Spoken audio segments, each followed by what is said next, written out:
यतीन्द्रप्रवणं वन्दे रम्यजामातरं मुनिं लक्ष्मीनाथसमारम्भां नाथयामुनमध्यमाम् अस्मदाचार्यपर्यन्तां वन्दे गुरुपरम्पराम् यो नित्यमच्युतपदाम्बुजयुग्मरुक्मव्यामोहतस्तदितराणि तृणाय मेने अस्मद्गुरोर्भगवतोऽंसरस्य महदावयवट्टनाथ श्रीभक्तिसारकुलशेखरयोगिवाहान् भक्ताङ्घ्रिरेणुपरकालयतीन्द्रमिश्रान् श्रीमत्पराङ्कुशमुनिं प्रणतोऽस्मि नित्यम् श्रीमद्भागवतलीलं यः शोकवह्निं जनकात्मजाय आदाय तेनैव ददालङ्कां नमामि तं प्राञ्जलिरञ्जनेयम्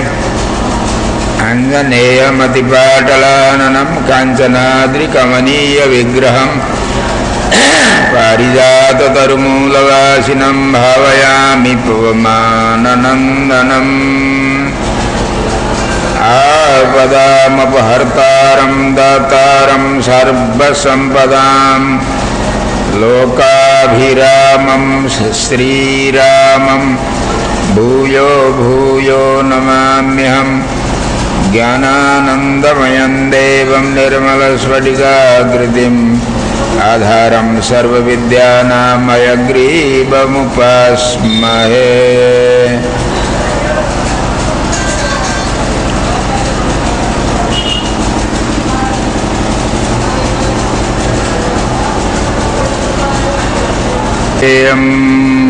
सीतापतिं रघुकुलान्वयरत्नदीपम् अजानुबाहुमरविन्ददलायताक्षं रामं निशाचरविनाशकरं नमामि। वेदवेद्ये परे पुंसि जाते दशरथात्मजे वेदः प्राचीत सादासीत् साक्षात् रामायणात्मना। अब आप लोग ध्यान से बैठे। आज से अब आप लोगों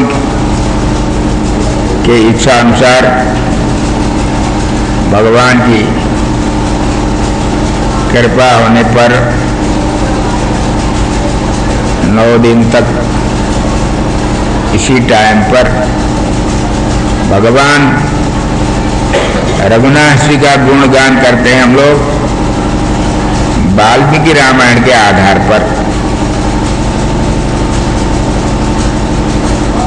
वाल्मीकि रामायण क्या चीज है,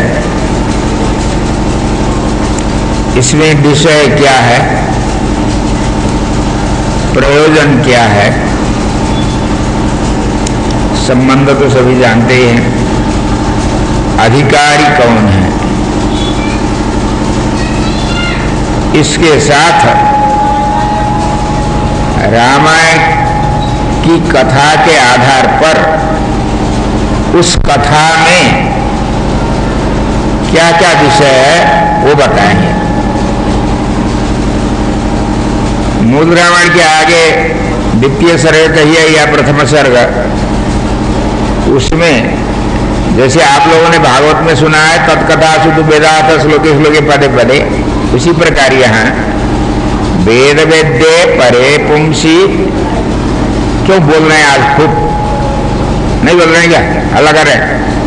वेद वेद्ये परे पुंसी जाते दशरथात्मजे वेद प्राचीत सादासीत् साक्षात् रामायणात्मना।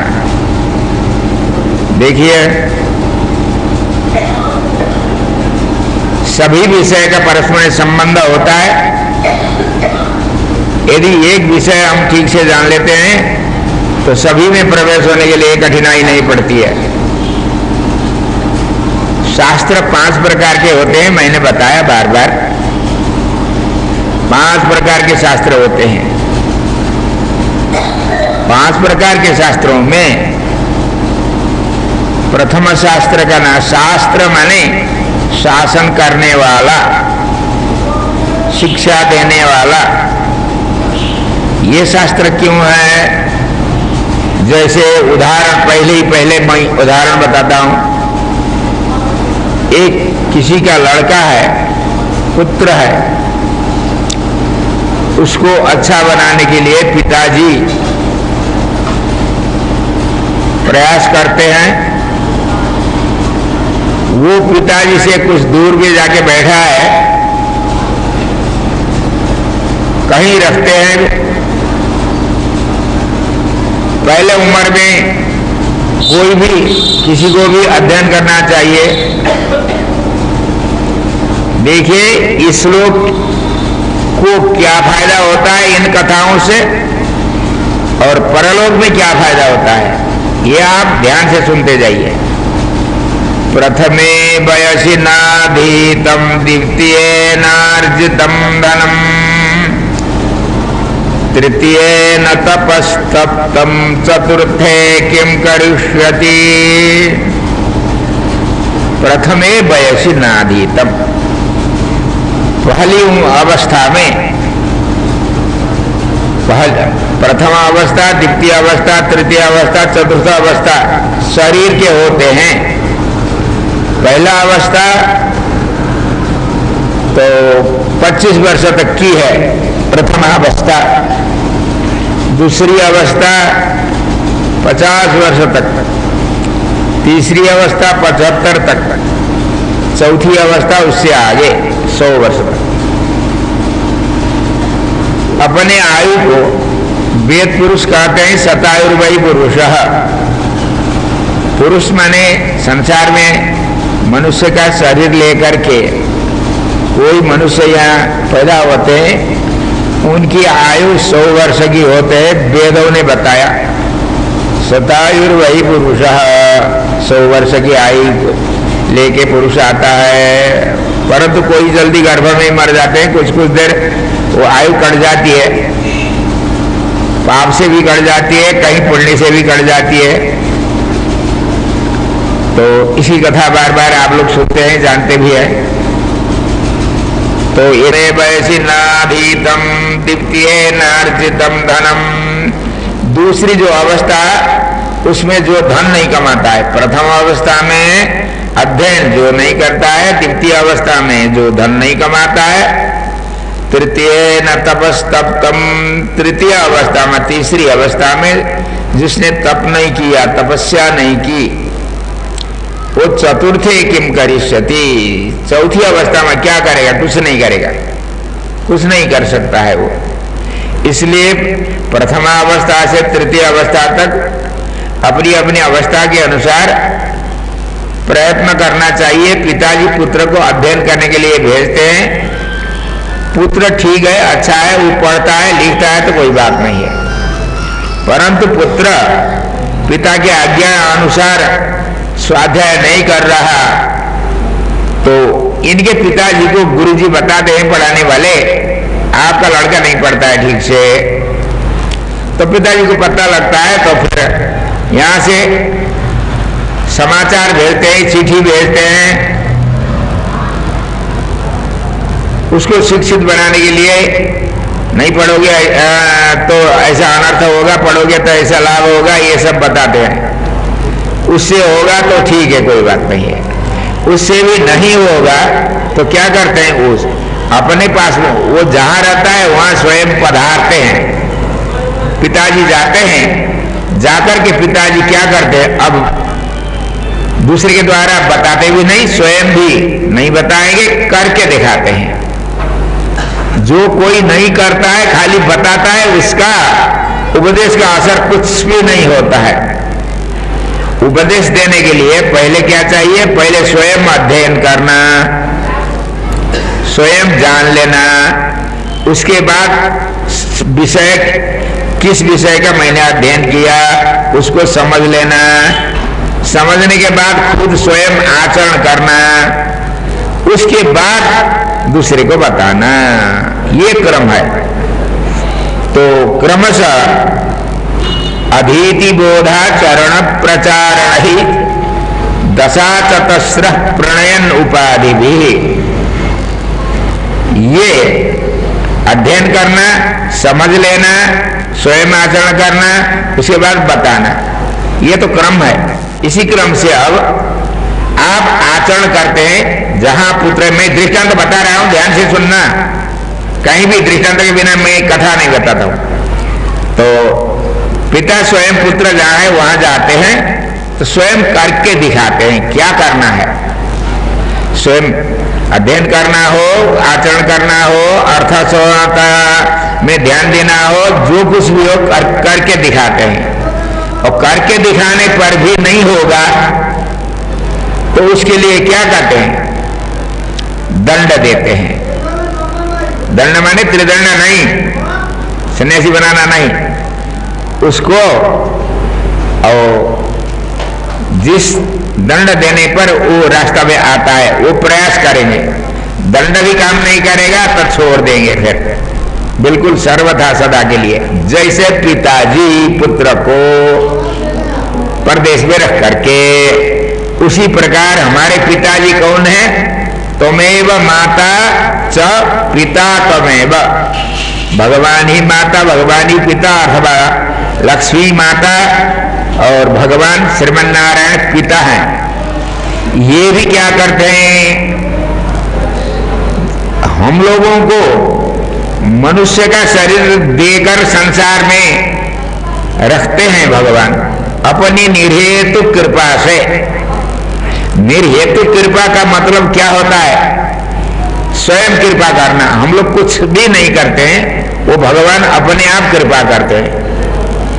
तो यहां पर शंका होती है, अपने आप कृपा करेंगे तो किसको कृपा करते हैं? सभी को कृपा करना चाहिए यदि कृपा करना हो तो। नहीं तो किसी को कृपा करेंगे, किसी को नहीं करेंगे तो पक्षपाती हो जाएंगे। भगवान में दोष आता है। वेद पुरुष कहते हैं भगवान में दोष नहीं है कोई भी। तो किसी को आप भलाई करते हैं, किसी का नहीं करते हैं तो पक्षपाती हो गए।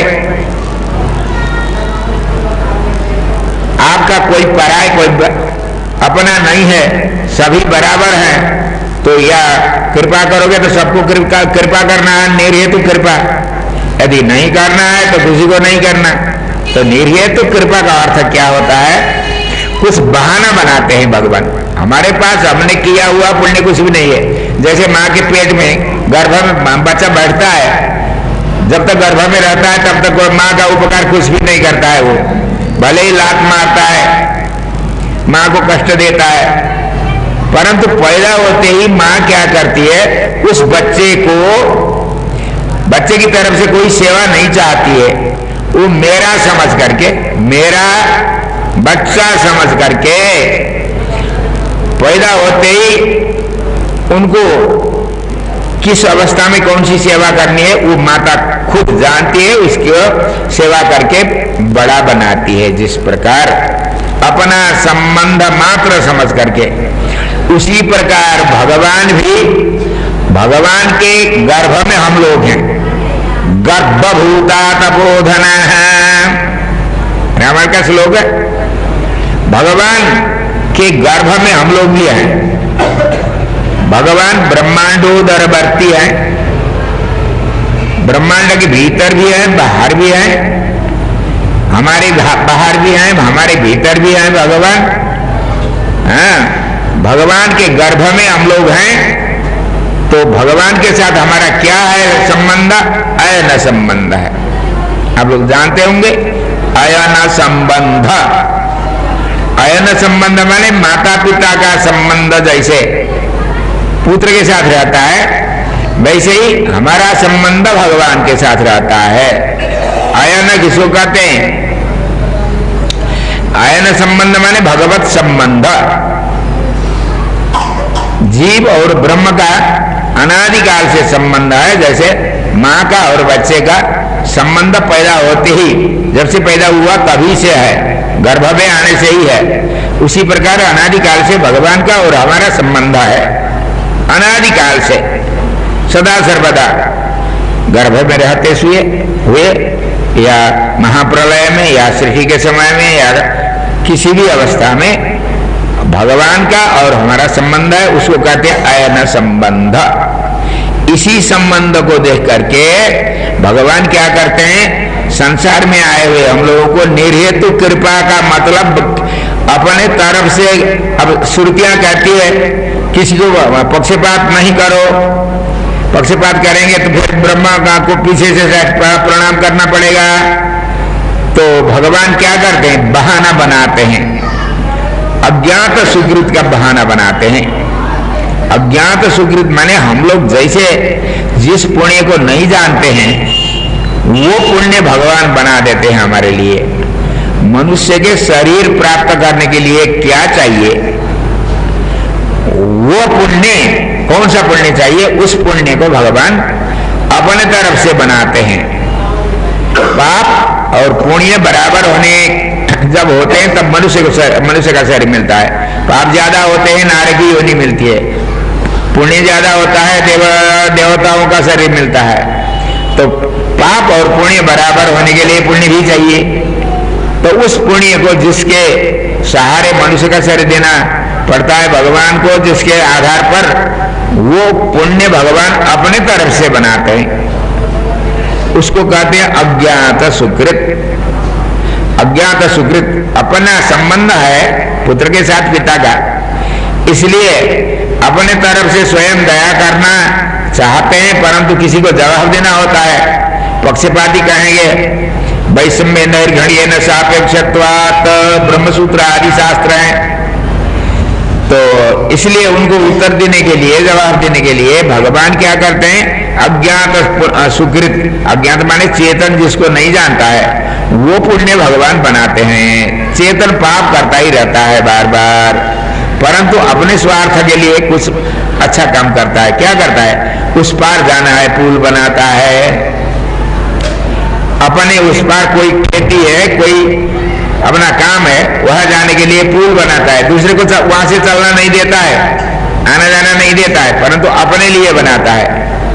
और पानी कहीं कुआं खोदाता है, कहीं धारा लगाता है, पानी की व्यवस्था करता है, चबूतरा बनाता है, वहां वृक्ष को लगाता है, छाया रहती है वहां, अपने स्वार्थ के लिए, अपने स्नान करने के लिए, अपने पानी पीने के लिए, अपने चबूतरा पे बैठने के लिए, स्वार्थ के लिए ये सब कुछ करता है।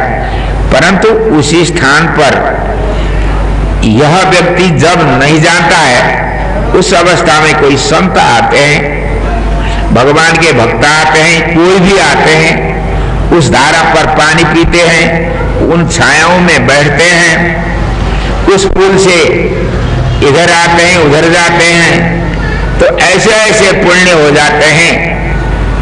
तो ये पुण्य समझ करके इसने नहीं किया, अपने स्वार्थ के लिए किया था, परंतु उससे परमार्थ भी अज्ञात अवस्था में हुआ। इस पुण्य को भगवान जानते हैं। अब इसके आधार पर यदि कोई पक्षपाती कहेंगे भगवान को, तो भगवान उत्तर देते हैं, देखो इन्हें इतना बड़ा पुण्य किया था, ये किया था, पानी लगाया था, वो पेड़ लगाए थे, छाया में महात्माओं को बैठाया और उस पार जाने के लिए पुल बना दिए। अब यहां से उस पार जाने के लिए इसको भी पुल बनाना चाहिए ना, ले जाना चाहिए, इत्यादि की संकल्प करके भगवान इनके ऊपर दया करने लगते हैं। तब क्या करते हैं, अब चिट्ठी भेजते हैं संसार में। चिट्ठी माने क्या चीज है, भगवान पहले तो चिट्ठी भेजते हैं। चिट्ठी माने ये प्रणव से लेकर जितने वेद शास्त्र हैं और इतिहास पुराण हैं, इतिहास पुराण के उपब्रह्मण ग्रंथ हैं, ये 5 प्रकार के शास्त्र क्या है, चिट्ठी है। 5 प्रकार के शास्त्र भगवान चिट्ठी भेजते हैं। इन चिट्ठी से काम हो गया, समाचार से पुत्र अच्छा हो गया तो पिता घर नहीं जाते हैं वहां, जिस प्रकार उसी प्रकार चिट्ठी भेजते हैं भगवान, शास्त्र रूपी चिट्ठी को यहां भेजते हैं संसार में। तो इनको देख करके यदि रास्ता पर आता है तो ठीक है, यदि नहीं आएगा भगवान स्वयं खुद पधारते हैं। उसके भी पहले किसी आदमी को भेजते हैं वहां अध्यापन कराने के लिए, वो ना